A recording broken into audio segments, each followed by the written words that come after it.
What's up YouTube, Saf here on Super Saf TV, and in this video I'm going to be comparing the specs of the Nikon D5300 to the Nikon D7100. The D5300 has just been announced today. It sits just below the D7100 in the lineup of DSLRs from Nikon.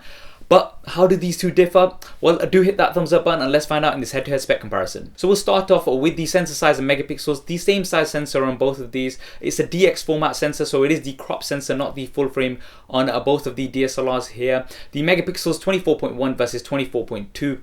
Nothing major here. 24 megapixels is huge. Both of these come without an optical low pass filter as well. That's quite nice to see because the lack of the optical low pass filter will give you more sharp and crisp images. It's usually there on most DSLRs to help eliminate aliasing distortions, but with the advanced technology and all those megapixels, that's not much of a problem, Nikon is saying. So giving you more sharp and more crisp images is an advantage on both of these DSLRs, and it's clearly working for Nikon because they are rolling it out across lots of their DSLRs. You've got X-Speed 4 processing versus the X-Speed 3, so a little edge here on the D5300. Now autofocus points, you've got 51 autofocus points with 15 cross type on the Nikon D7100. On the D5300 you've got 39 points with 9 cross types. So an advantage here for the Nikon D7100. More autofocus points are definitely beneficial and really useful as well. In terms of the ISO range, the D5300 has a bit of an advantage here.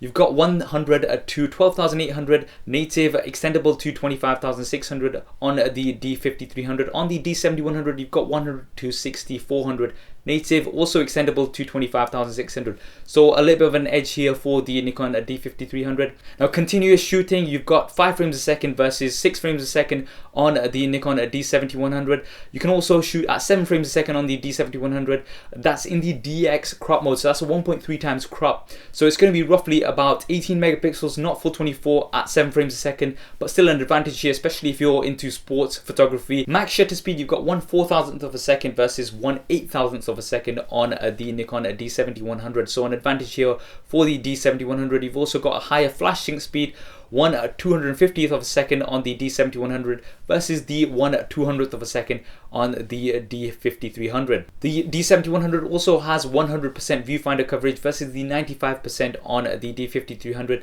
So we're seeing more pro features on the D7100. The D7100 also has a built-in focus motor.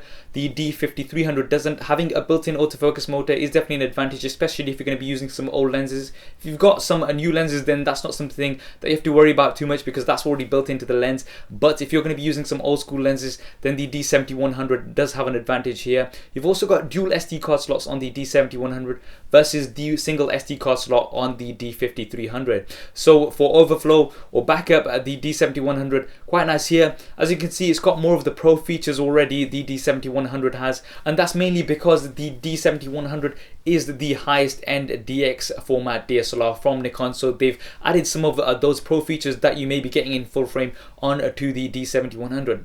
Now the screens, you've got 3.2 inch screens on both of these. The D7100 does have a high resolution though, but the big advantage that the D5300 has is that it's a very angled swivel screen, so you can move it around. You can get some really nice angles. A big advantage here on the D5300. I really like it, especially if you're doing video. Getting some awkward angles on things is really easy to do on the D5300. Now in terms of the video, we've got some interesting differences here. Firstly, you've got the standard 1080p at 24, 25 and 30 frames a second on both of these cameras here.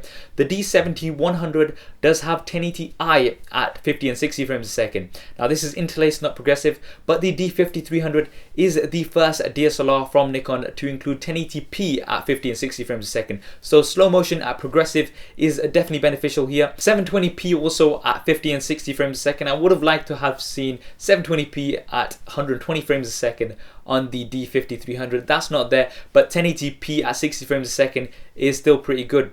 They both have a mic in, so if you're going to be doing some video, having that mic in is quite nice. But the D7100 does have a headphone out as well, so you've not got that on the D5300. Now the size and weight, the D5300 is a lot more compact. It's coming in quite a bit smaller and also very light. It's 195 grams roughly lighter than the D7100. Now this is the body only, so a lot more compact, although the D7100 is a more robust and more sealed. Now in terms of wireless transfer and GPS, the D7100 is compatible, but you have to buy additional units. The W1A or the the GP1A, I believe. Now the D5300 comes with this built-in, you've got built-in wireless and GPS, so you're not going to have to go out and buy additional units and carry them around and worry about losing them. You've got that built in to the system in that compact body, which is really nice to see. Now finally, looking at the price, the D7100, you can pick it up for roughly about $1,150 in the US, or around about £800 here in the UK. So in the UK it has dropped a lot compared to the launch price.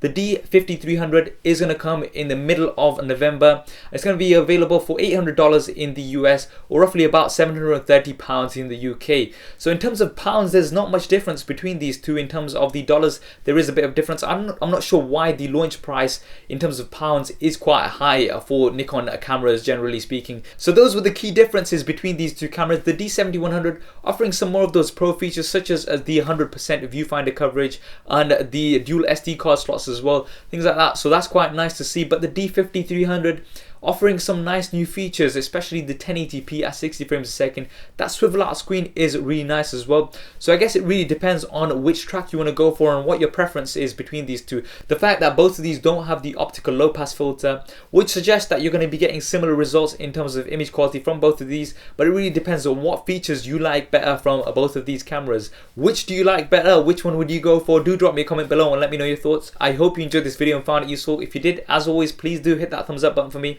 It really does help me out. And why not subscribe to the channel? I've got plenty more content coming up in here. Thanks for watching. This is Saf on Super Saf TV, and I'll see you next time. If you want to see more regular videos like this one, then be sure to hit the subscribe button, which will be below. If you're on a mobile device, it may be somewhere else. If you want to see my previous related video, then hit the link right here. If you want to stay in touch over Facebook, Twitter and Google+, then all of the addresses will be there somewhere, as well as direct links in the description below.